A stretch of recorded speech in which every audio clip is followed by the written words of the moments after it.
नमस्कार दोस्तों, मैं राहुल कुमार आपके अपने YouTube channel competition zone classes में स्वागत करता हूं।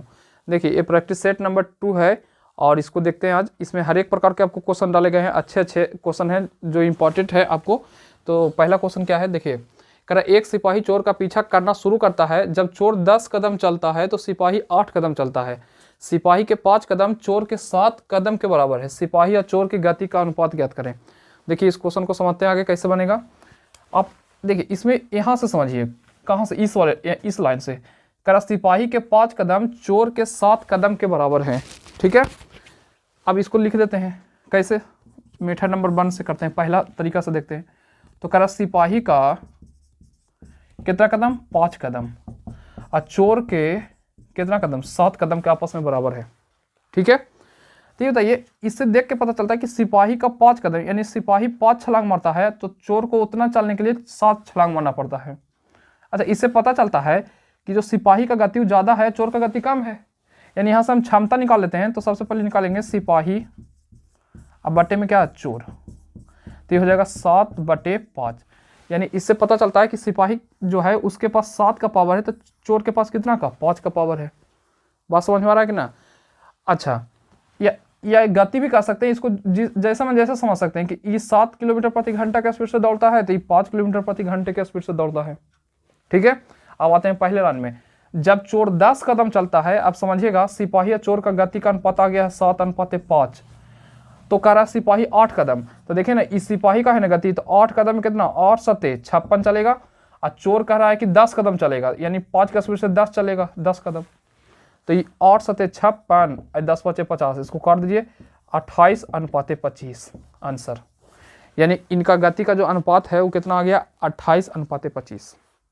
समझ में आ गया है। कुछ नहीं किया, सबसे पहले हमने क्या किया, कह रहा था कि सिपाही के 5 कदम चोर के 7 कदम के बराबर है, तो ये दोनों को मैंने बराबर लिखा। यहाँ से क्षमता पता कर लिया कि किनके पास कितना का क्षमता है। तो सिपाही को इधर रखा, चोर को इधर लाया, तो ये 7 बटे इसको लिख दिया 5, यानी कि 7/5। अब 7/5 मतलब कि इनका क्षमता का अनुपात सीधा सीधा निकल गया। अब कह रहा है कि जब चोर 10 कदम चलता है तो सिपाही 8 कदम ही चलता है। अच्छा, इसका मतलब क्या, इसका चूंकि चोर का जो कदम है वो छोटा छोटा है। बात समझ में आ रहा है कि ना। तो इसलिए ऐसा लिखा गया कि जब चोर के 10 कदम तो सिपाही के 8 कदम, मतलब कि उतने समय में 8 कदम चलता है, इसका कदम भी बड़ा है। तो वही करा दिया कि 8 गुने में 7, अब 5 गुने में 10, इसको काट दिया, 28/25। समझ में आ गया होगा। देखिए, एक और मेथड देखते हैं, इसको देख लीजिए। यहाँ पर लिखेगा सिपाही, यहाँ पर लिखेगा चोर। ठीक, पहले लाइन को पढ़िए। तो करा जो जिसके पास है वैल्यू उसको लिख दीजिए। तो देखिए, लिखा है चोर 10 कदम, तो चोर के नीचे 10 लिख दीजिए। इसके बाद लिखा है सिपाही 8, तो सिपाही के नीचे 8 लिख दीजिए। अब यहाँ देखिए सिपाही 5, तो यहाँ लिख दीजिए 5। ठीक, और चोर लिखा है 7। अब इसको गुना करा दीजिए। अब गुना कराएंगे तो 8 7 56 और 10 5 50, ये कट जाएगा, तो 28 कितना आ जाएगा, 25। यानी इस तरह भी ला सकते हैं। इसमें करना कुछ नहीं था, जिसका अनुपात पूछेगा सिपाही चोर को लिख देंगे। और जैसे जैसे क्वेश्चन में कहा है, जैसे देखिए ना क्वेश्चन में, चलिए, तो चोर 10, तो चोर के नीचे 10 लिख दिया। उसके बाद सिपाही 8, तो सिपाही के नीचे 8 लिख दिया। फिर आगे देखिएगा सिपाही 5, तो फिर इसके नीचे 5 लिखा। चोर 7, तो 7 इसके नीचे लिखा। गुना करा दिया, गुना करा के इसके ऊपर माथे पर लिख दिया 8 7 56 और 10 5 50, इसको काट देता 28/25। समझ में आ रहा है। तो इस तरीके से भी कर सकते हैं, ताकि क्वेश्चन बहुत आता है। अच्छा, एक चीज़ समझिए इसको, देखिए ज़्यादातर क्वेश्चन ये सब सिपाही चोर आ जाएगा, कुत्ता बिल्ली आ जाएगा, इस तरह के क्वेश्चन अगर आ जाते हैं तो देखो एक बात को समझिए, आप कॉमन सेंस लगाइए कि इस वाले क्वेश्चन में सिपाही चोर को पीछा कर रहा है ना, तो जनरली ये माना जाता है कि देखिए सिपाही जो चोर को पीछा कर, यानी कि सिपाही का चल ज़्यादा होगा, चोर का चल कम होगा। अब अगर इस बात को आप समझते हैं तो ऑप्शन से भी कर लेंगे। कैसे, कि कह रहा है कि सिपाही या चोर की गति का मतलब अनुपात बताइए, तो कभी सिपाही चोर का ये वाला गति नहीं हो सकता, जनरली समझिएगा। जैसे कुत्ता बिल्ली में भी इसी तरह का होता है। हाँ, एक दे देता टॉम एंड जेरी ऐसे करके दे देता, तो उसमें समझ में नहीं आता कि किसका चाल ज़्यादा है किसका कम है। तो यहाँ हम समझ सकते हैं। अच्छा, ये वाला आंसर हो सकता है, ये वाला भी आंसर अभी हो सकता है, ये वाला आंसर नहीं हो सकता है। बात को समझिए, क्यों नहीं हो सकता है, क्योंकि चोर का चाल ज़्यादा है इसमें, सिपाही का चाल कम है। अच्छा, एक चीज समझिए, तो इस आधार पर देखिए, अब इसमें गुना करा देना, एक को छोड़कर एक को, यानी कि 8 7 56 और 10 5 50, तो इसमें अनुपात जो आएगा यही आएगा, उसका एक को छोड़कर एक को गुना करा के, तो ये आ जाएगा 28/25। ज़्यादातर क्वेश्चन में इस तरह आपको कर देना है। ठीक है, समझ में आ गया होगा। तो देखते हैं अगला क्वेश्चन। देखिए अगला क्वेश्चन, देखिए अगला क्वेश्चन है, कर दो स्थान P और Q के बीच की दूरी 56 किलोमीटर है। A तथा B P से Q की ओर क्रमशः 4 किलोमीटर और 3 किलोमीटर की चाल से चलना प्रारंभ करते हैं। A Q पर पहुंचकर तुरंत वापस मुड़ता है। अब B को स्थान R पर मिलता है। P और Q के बीच की दूरी है। ठीक है, इसको जरा समझिए कैसे बनेगा जो। ठीक, देखिए कह रहा है ना कि एक स्थान है, दो मतलब क्या स्थान को डिनोट किया है कि स्थान P और Q, एक P स्थान है, एक है क्या स्थान Q, इनके बीच की दूरी कितना है 56 किलोमीटर। ठीक है, अच्छा कह रहा है कि A और B नाम के कोई दो व्यक्ति होगा, मान लीजिए ये है ये B है। A और B P से Q की ओर चलता है। E चलता है 4 किलोमीटर प्रति घंटा, I चलता है 3 किलोमीटर प्रति घंटा। ठीक, अब कह रहा है कि चाल से चलता प्रारंभ करता है। A Q पर पहुंचकर, A जो है Q पर पहुंच जाता है और तुरंत वहां से वापस लौट आता है और रास्ते में B को R बिंदु पर मिलता है कहीं पर। बात समझिएगा, ठीक है, ये P है, ये R है, ये Q है। ध्यान दीजिए, ये A गया और Q पर से लौट के जब आ रहा था वापस, तब यहाँ पर जब B इधर से जा ही रहा था तब है जो B से मिला है। तो वही कह रहा है कि P और R के बीच की दूरी बताइए, यानी P और R के बीच की दूरी बताइए। तो देखिए एक बात समझिए, अगर हम कहें कि ये जो एक्स्ट्रा दूरी है, यहाँ से हम दूरी तो 56 है ही। अच्छा, ये जो इतना दूरी है उसको मान लेते हैं हम x किलोमीटर। ठीक है, तो ये बताइए हमको कि A टोटल कितना दूरी तय किया है। तो यहाँ से लेकर यहाँ तक 56 प्लस में x, तक कहेंगे 56 प्लस में x किलोमीटर। बस समझ में आ गया। अच्छा, B कितना दूरी तय किया होगा।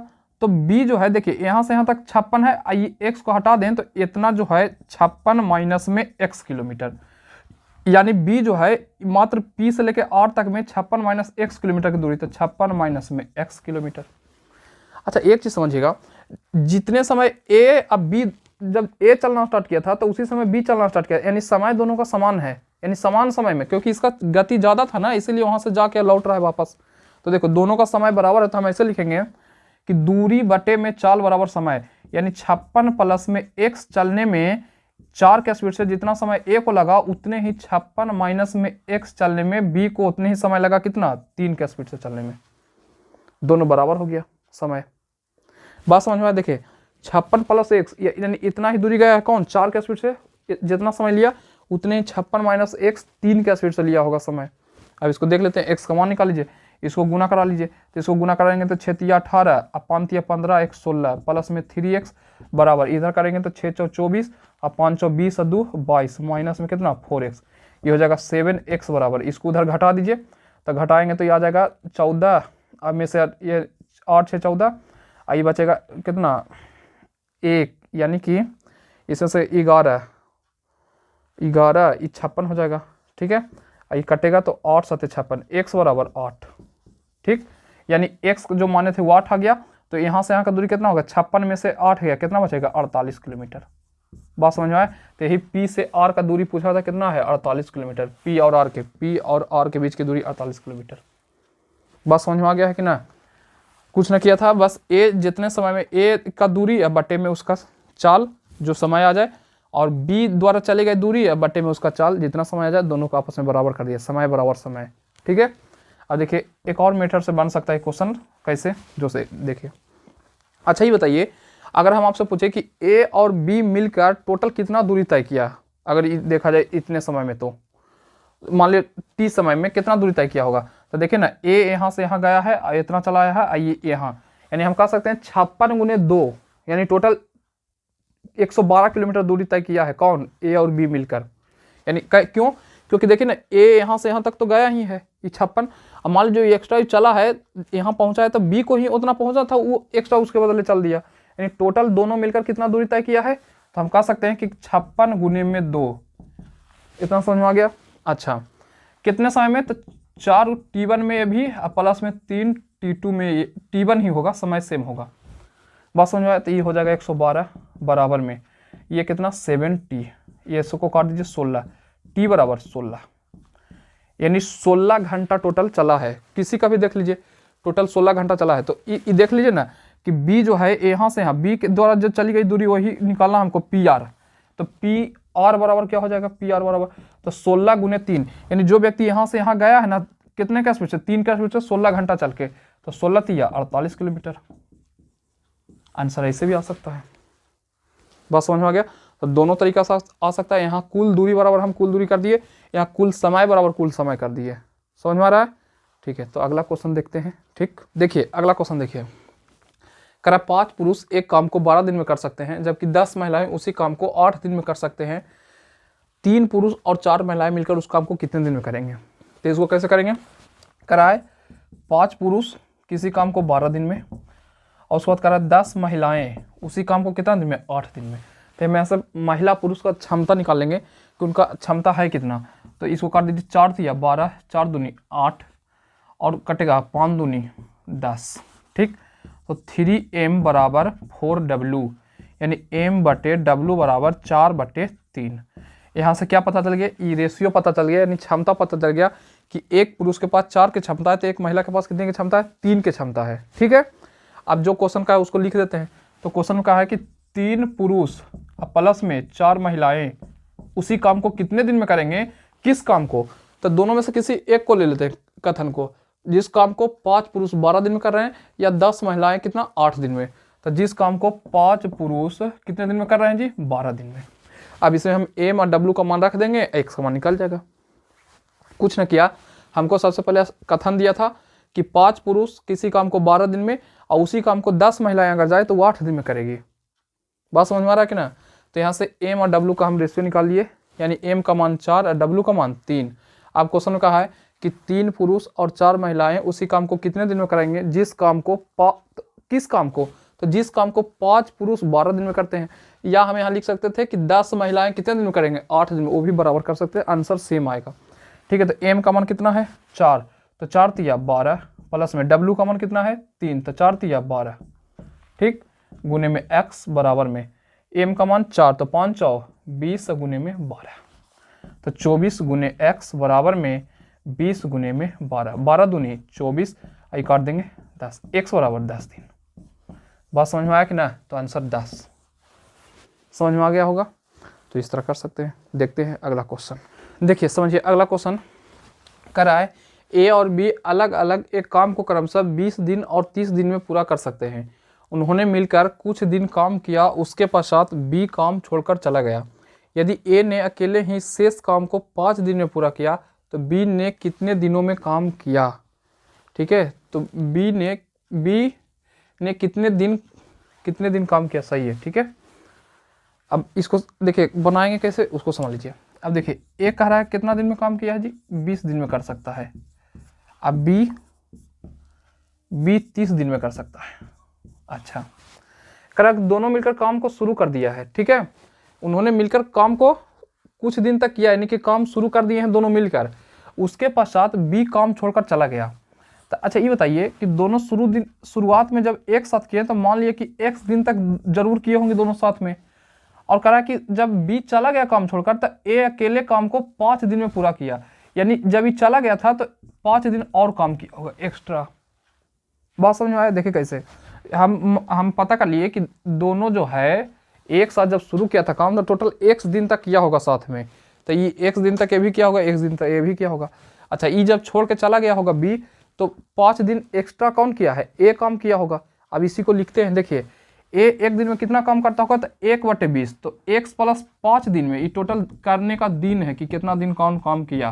तो देखिए, एक दिन में कितना 1/20, तो 5 दिन में x प्लस में 5 बटे में कितना 20 प्लस, अभी एक दिन में करता है 1/30 करेगा, तो x दिन में कितना, तो x/30, यही काम खत्म हो जाएगा।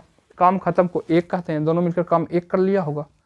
बात समझ में आया कि ना? यानी इनके x दिन का काम और इनका x + 5 दिन का काम, दोनों काम मिला के अगर जोड़ दिया जाए तो 1 आना चाहिए। ठीक, अब इसको ले लीजिए, 20 तिया 60, तो 3x प्लस में 5 तिया 15 और 2x बराबर में 1। ठीक, अब इसको कर लीजिए 5x प्लस में 15, और इसको उधर लेके जाइए तो 60। ठीक, इसको घटा दीजिए तो ये हो जाएगा कितना 45, कट गया 9, 109। यानी यही जो x का माना है 9 दिन, इतने दिन तो बी काम करके चला गया होगा। तो कह रहा है कि बी ने कितने दिन तक काम किया, तो 9 दिन तक किया होगा। बात समझ में आ गया होगा। इसको करना कैसे था कि ए किसी काम को 20 दिन में, बी 30 दिन में। तो हम सबसे पहले पता किए कि कौन कितना दिन काम किया, तो माना कि x दिन तक दोनों साथ में काम किए होंगे। अब बी के जाने के 5 दिन तक किया होगा ए, अकेले काम किया है, तो इससे 5 दिन ज़्यादा, तो x + 5। ठीक, एक दिन में 1/20 करते हैं, तो x + 5 दिन में कितना था, गुना करा दिया, तो ऊपर लिख दिया x + 5 अपॉन में कितना 20, आई 1/30 हो गया। ठीक, एलसीएम ले लिया, 20 और 30 का एलसीएम कितना होगा 60, ये काट दिया, यानी x का मान आ गया 9 दिन, यानी b जो है अकेले कितने मतलब कि कुल मिलाकर वो काम 9 दिन करके गया। बात समझ में आया कि ना। देखते हैं अगला। देखिए अगला क्वेश्चन देखिए, कह रहा है कि दो संख्याओं का गुणनफल 2160 है और उनका मसा 12 है। इस तरह की संख्याओं के संभावित युग्मों की संख्या बताइए। यानी कह रहा है कि दुनिया में ऐसे कितने संख्या हैं, दो संख्या के जोड़े हैं जिनको गुना करने पर 2160 आता है और उनका अगर HCF निकालेंगे तो उनका 12 आएगा HCF। ठीक, तो इसको करते कैसे हैं, तो मान लीजिए कि पहली संख्या जो रहा होगा वो रहा होगा, मान लीजिए पहली संख्या वो कितना रहा होगा 12x और दूसरी संख्या कितना रहा होगा 12y। ये बात समझ में आया कि ना। ये ध्यान दीजिए, हमने ऐसा क्यों किया, हम संख्या x और y नहीं मान सकते, क्योंकि अगर x y मानते तो HCF को होना जरूरी है, संख्या में HCF का गुणनखंड होना जरूरी है। तो हमने x और y ना मान के 12x और 12y मान लिया, तो ये पूर्णतः संख्या हो गया। अब करिए 12x गुने में 12y बराबर में कितना है 2160। बात समझ में आया। अच्छा, इसको काट दीजिए, तो काटिए, 12 कम 12, अब बचा कितना 8 9, 12 8 96, सही है। इसको काट लीजिए, कितना बार में 15 बार में, यानी x × y बराबर आ गया कितना 15। ठीक, अब सोचिए कि ऐसी कितनी संख्या हैं जिनको गुना करने पर 15 आता हो और वह सहभाज्य संख्या होना चाहिए, उनका HCF भी 1 होना चाहिए। तो देखिए 1 और 15, 1 और 15 क्यों, क्योंकि इनको गुना करने पर कितना आता है 15, फिर 3 5 15, सही है। अब 5 3 लिखना सही नहीं है, क्योंकि वही चीज रिपीट होगा, तो टोटल जोड़ों की संख्या 2 ही जोड़े होंगे। अब संख्या क्या बनेगा, तो इससे पहली बार संख्या बना लीजिए, 12 हो जाएगा, 12 × 15 180, यानी एक जोड़ा हो सकता है 12 180 का, एक 12 तिया 36 और हो जाएगा 12 5 60। देखिए इनको भी गुना करने पर 2160 आएगा और HCF इसका 12 आएगा, इनको भी गुना करने पर 2160 आएगा, HCF 12 आएगा। तो दुनिया में 2 जोड़े संभव है टोटल कुल मिला के कि जिनका इस तरह होगा। बात समझ में आ रहा है कि ना, तो आंसर 2।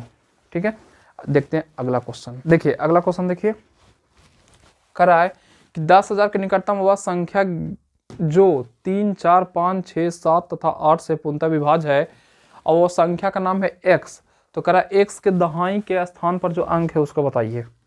बात समझ में आ रहा है कि ना। तो देखिए सबसे पहले क्या करेंगे कि हम सबसे पहले ही पता करेंगे कि 3 4 5 6 7 से कटने वाला सबसे छोटी संख्या है कौन, तो 3 4 5 6 7 और 8 का क्या ले लेंगे LCM। ठीक, तो इसको जब LCM निकाल लीजिए तो LCM 2 से लगा दीजिए, तो 3 2 5 3 7 4, फिर लगा दीजिए आप 2 से, तो 3 2 ये हो जाएगा 1। ठीक है, 5 3 7 2, अब 3 से लगा दीजिए, तो 1 1 5 1 7 और कितना हो जाएगा 2। अब गुना करा दीजिए, अब किसी से ना लगेगा, तो 7 5 35 दूनी 70, 70 तिया 210 और 210 मतलब 1 1 84, LCM आ गया 840। इतना समझ में आ गया। अब देखिए 840 LCM है, तो मतलब कि जो 840 का मल्टीपल जितने होंगे 840 × 1 840 × 2 840 × 3, तो उन संख्याओं को ये सब काटेगा। अच्छा, इसी तरह मल्टीपल करके हमको पहुंचना है 10,000 तक, तो हम सीधा सीधा इसको क्या करेंगे, हम डिवाइड करके देख लेंगे। देखिए 10,000 है, इसको 840 से भाग दे दीजिए। ठीक, तो एक बार में 840 0 और हो जाएगा कितना 2 और यहाँ पर हो जाएगा 1, यानी गलत घट गया, ये कितना हो जाएगा 0 हो जाएगा तो 6 हो जाएगा ना, 160 हो जाएगा। ठीक है, इसको उतार लीजिए 0 का, कि यहाँ तक उतारे थे, 1 0 और उतार लीजिए। अभी कितना बार में जाएगा, तो ये 2 बार में नहीं जाएगा कि 1680 हो जाएगा, तो एक ही बार में जाएगा कितना 840, तो 0 ये बजेगा 10, तो ये 6 हो जाएगा, ये कितना हो जाएगा ये 15, तो 7 हो जाएगा। बात समझ में आया कि 760। अब एक बात समझिएगा, ये बताइए अगर हम 10,000 में से जो शेषफल आया, अब कुछ उतारने का तो बचा नहीं है, तो जो शेषफल 760 आया है अगर उस 10,000 में से हटा दें तो संख्या क्या होगा, वो कटने वाला बन जाएगा 840 का। मगर ये देखिए कि वो कह रहा है कि 10,000 के निकटतम होना चाहिए। निकटतम मतलब वो चाहे तो अगर आगे हो या पीछे, मगर सबसे नज़दीक में होना चाहिए। तो सोचिए ना कि अगर हम इसमें कुछ और एक ले लेते, कितना जरूरत था हमको, तो सोच के देखिए कि अगर इसको 2 बार जाना होता है यहाँ, तो हमको यहाँ 1600 कितना होना चाहिए था, 80 होना चाहिए था, यानी 80 इसमें कम पड़ रहा है। बात समझ में आ रहा है कि ना? ऐसा कैसे पता चल रहा है? तो आप इसका डिफरेंस देखिए, जो 760 बचा है शेषफल, उसके जगह पर कितना बच जाना चाहिए था कि एक बार और चला जाता, तो 840 माइनस में 760। बात समझ में आ रहा है? तो देखिए ये 40 से 40 80, यानी 80 का और जरूरत था इसमें, इस शेषफल में, यानी 80 संख्या ही पहले से ज्यादा होता। तो एक काम हम कर सकते हैं कि 10,000 के आगे अगर जाएं, 80 आगे अगर जाएं तो 10,080 वो संख्या कटेगा 840 से, या तो हम इसमें से घटा लें कितना 760, तो नजदीक कौन होगा, जोड़ने में नजदीक होगा ना, 80 केवल जोड़ना है, तो संख्या हो जाएगा कितना 10,000 अब प्लस में कितना 80, तो ये हो जाएगा 10,000 कितना 80। तो करा संख्या के दहाई का अंक बताइए, तो दहाई का अंक क्या हो जाएगा 8 हो जाएगा। Answer number D. समझ में आ गया होगा। ये कॉन्सेप्ट को ऐसे भी एक और कॉन्सेप्ट है कि अगर जिस संख्या से भाग दिया जा रहा है उसके आधे से शेषफल अगर ज़्यादा है, जिस संख्या से अगर भाग दिया जा रहा है किसी संख्या में और उसके आधा, इसका आधा करेंगे तो 400 कितना हो जाएगा 20 हो जाएगा, तो उसके आधे से अगर शेषफल ज़्यादा है तो आगे आपको संख्या नज़दीक में मिल जाएगा। अगर आधे से इसका शेषफल कम होता यानी 420 से कम होता तो पीछे घटाने पर शेषफल मिलता। ऐसे भी समझ सकते थे। बात समझ में आ रहा है कि ना? तो संख्या के दहाई का जो अंक होगा वो 8 होगा। देखते हैं अगला क्वेश्चन। देखिए अगला क्वेश्चन देखिए, कह रहा है कि दो संख्याओं का एलसीएम उनके एचसीएफ का 40 गुना है, उनके एलसीएम और एचसीएफ का योग 1476 है। यदि एक संख्या लिखा होगा, एक संख्या 288 है तो दूसरी संख्या ज्ञात करें। ठीक है, देखिए समझिएगा, ई एलसीएम होगा एचसीएफ। कह रहा ना कि एलसीएम एचसीएफ का 40 गुना है, यानी अगर एलसीएफ x रहा होगा तो एलसीएम जो है 40x रहा होगा, यानी एलसीएम जो है एचसीएफ का 40 गुना है। ठीक है, अब उसके बाद करा है कि एलसीएम और एचसीएफ को अगर जोड़ देंगे तो वो आना कितना चाहिए 1476। तो ये एलसीएम का मान 40x प्लस में एचसीएफ का मान कितना x, इन दोनों को जोड़ देते हैं तो ये आना ई बराबर किसके हो जाएगा 1476 के। तो ये हो जाएगा 41x बराबर 1476। इसको काटिए तो हो जाएगा 123। ठीक है, और 6 यानी x बराबर कितना आ गया 36। यहाँ तक समझ में आ गया, यानी x समान 36 आ गया, यानी एचसीएफ आ गया 36 और एलसीएम 40 गुने में 36। ठीक, अच्छा एक फार्मूला होता है पहली संख्या गुने दूसरी संख्या बराबर एलसीएम गुने में एचसीएफ। ठीक, तो पहली संख्या क्या है 288 गुने में दूसरी संख्या निकालना है, एलसीएम है 40 गुने में 36 और गुने में एचसीएफ का मान है 36। ठीक है, अब इसको काट दीजिए 36 4, तो ये 8 बार में कटेगा इससे। ठीक है, उसके बाद 8 पचे 40, दूसरी संख्या 36 पचे 80 से 180, दूसरी संख्या रहा होगा 180। बात समझ में आया कि ना? देखिए इसमें क्वेश्चन में जैसे कहा था वैसे कर दिया। कह रहा था एलसीएम एचसीएफ का 40 गुना है तो एचसीएफ माना x, तो एलसीएम हो गया 40x। अच्छा दोनों को जोड़ने पर आना चाहिए 1476, तो दोनों को जोड़ दिया 40x प्लस में x 1476 के बराबर हो जाएगा। यहाँ से x का मान पता किया तो x बराबर आ गया 36, यानी इससे पता चला एचसीएफ है 36 और एलसीएम 40 गुने 36। इसको गुना ना कराते हैं। अब एक फार्मूला एक आता है, इसके पिछले जो प्रैक्टिस सेट में उसमें भी एक क्वेश्चन इस तरह था, पहली संख्या गुने दूसरी संख्या होता है एलसीएम गुने एचसीएफ। तो पहली संख्या गुने दूसरी संख्या, पहली संख्या हमको दिया था 288 और दूसरी संख्या निकालना था, एलसीएम का मान टोटल इतना एचसीएफ, यहाँ इसको काट दिए हम तो काट पीट के आ गया कितना 180, यानी दूसरी संख्या रहा होगा 180। समझ में आया? तो देखते हैं अगला क्वेश्चन।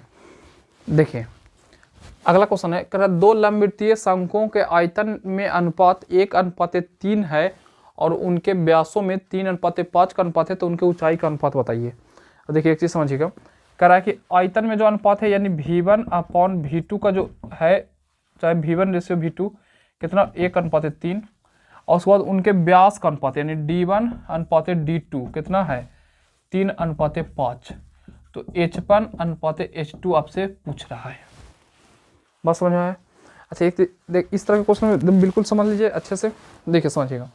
अच्छी बताइए, कोई भी चाहे वृत्त हो या गोला हो या शंकु हो इसमें एक चीज़ ध्यान रखिएगा कि अगर मान लीजिए व्यास का अनुपात अगर दिया है आपको, ठीक है, और त्रिज्या का अनुपात पूछे तो जितना व्यास का अनुपात होता है उतना ही त्रिज्या का अनुपात होगा। तो अगर हम कह दें R1:R2 कितना हो जाएगा, तो 3:5। ये बात समझ में आया कि ना। यानी इससे कोई दिक्कत नहीं होता, चाहे तो व्यास का अनुपात दे दे चाहे तो त्रिज्या का दे दे, इससे कोई दिक्कत नहीं, वो सेम होता है दोनों, यानी इन दोनों में सेम रिलेशन होता है, ठीक है। अच्छा, ये इसका मान दिया है तो देखो इसको करें कैसे। हमको पता है V1/V2, अगर फार्मूला लिखें V1 का तो आयतन का क्या होता है, पाई R1 का स्क्वायर H1 होगा, ठीक।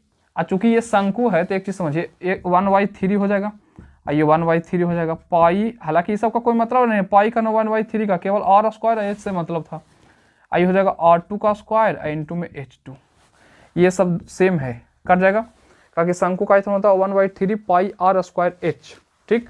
अच्छा, V1/V2 का मान दिया है 1/3, इधर का मान दिया है R स्क्वायर, तो 3 का स्क्वायर कर दीजिए R1 का, इंटू में H1 ना पता, इसके बाद इसको कर दीजिए तो कितना 5 का स्क्वायर H2, ठीक।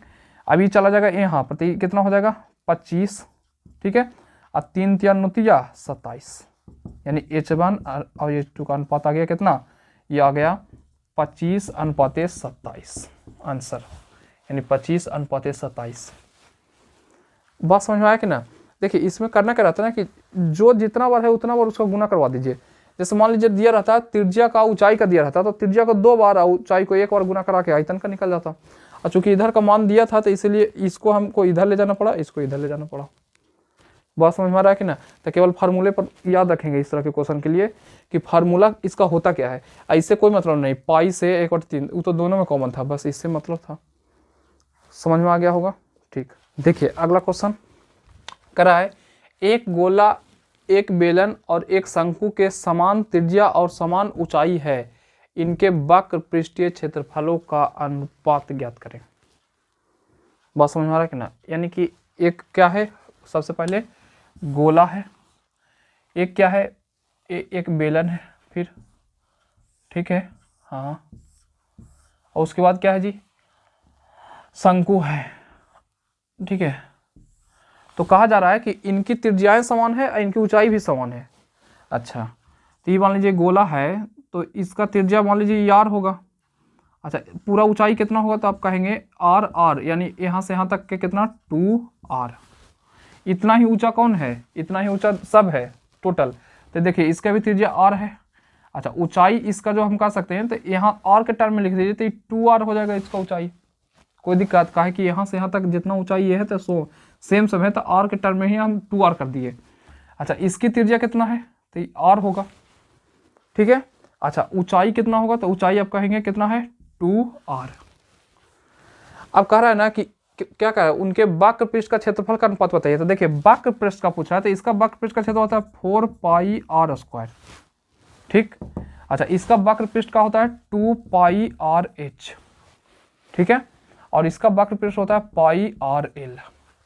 तो देखिए इसमें भी R के टर्म में है, कोई दिक्कत नहीं, इसमें भी H R के टर्म में, L इसमें गड़बड़ है, क्योंकि L रख दें तो अनुपात ना निकलेगा।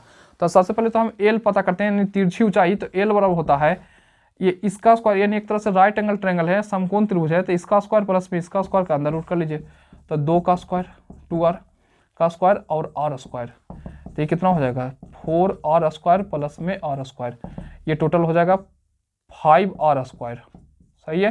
तो ये हो जाएगा √5R। बात समझ में आया कि ना, L का मान आ गया।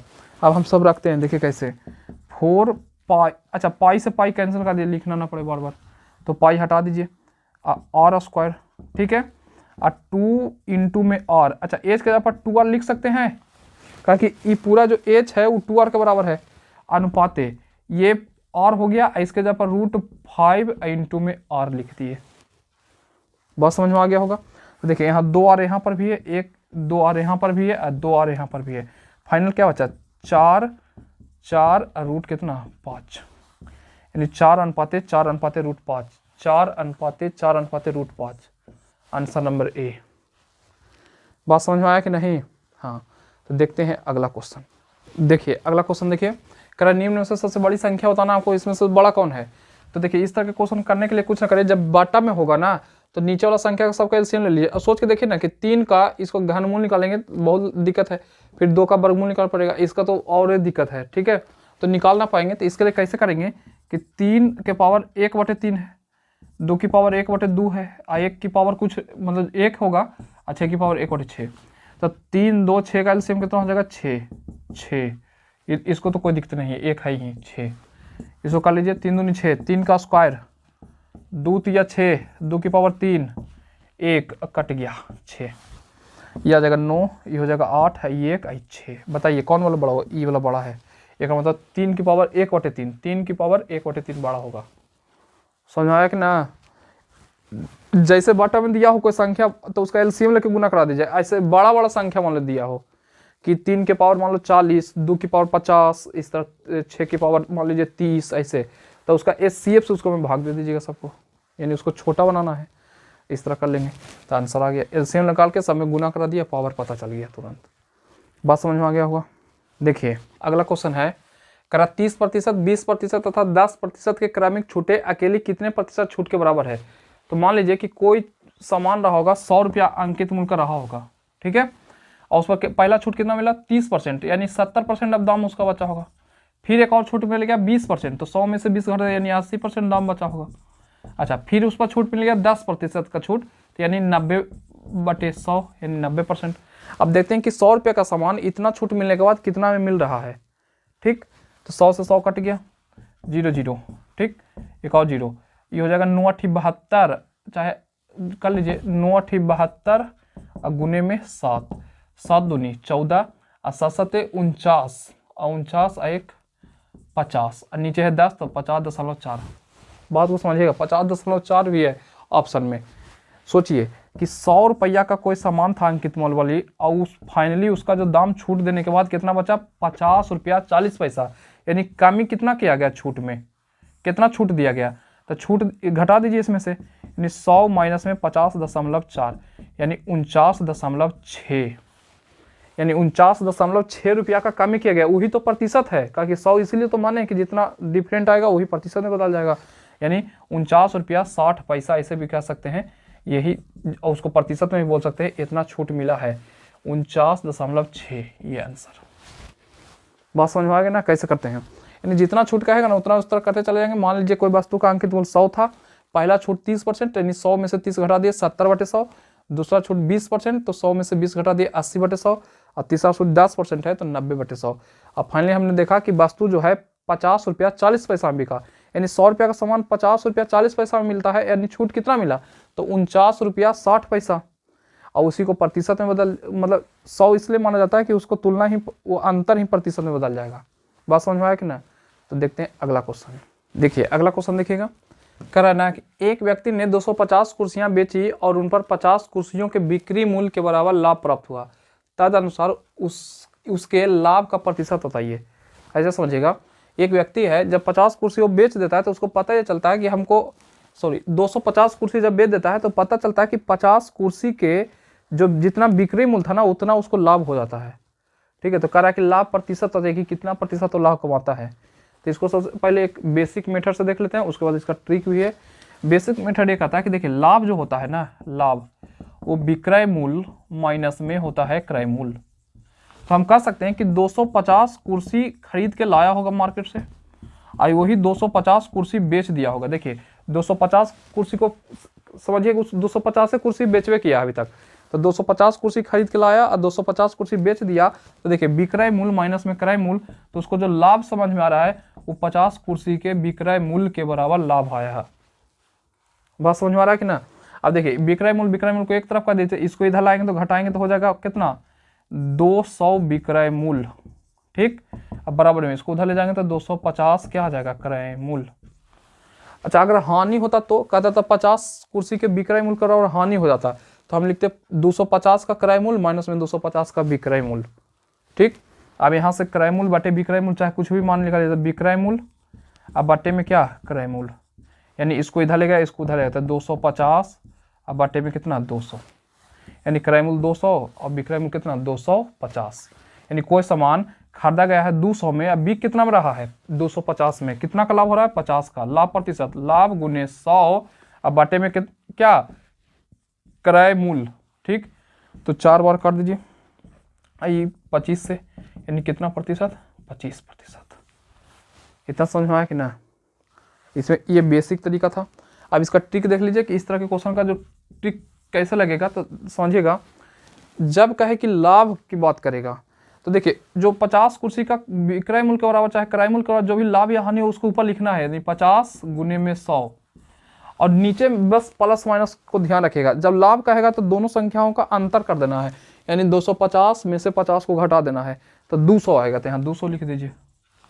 अच्छा, हानि कहा होता तो यहाँ जोड़ देते, यानी 250 प्लस में 50। अगर हानि प्रतिशत निकालने का था तो मैंने यहाँ कहा है लाभ, तो इसको क्या करेंगे, यहाँ पर घटा देंगे, यानी 50 गुने 100, यहाँ पर क्या घटा के लिख देंगे, कितना, 250 में से 50 यानी 200। इसको काट दीजिए 4 बार में, कितना आ गया, 25%। बस समझ में आया कि ना। तो बाकी क्वेश्चन देखते हैं अगले वीडियो में देखेंगे। तब तक के लिए जय हिंद।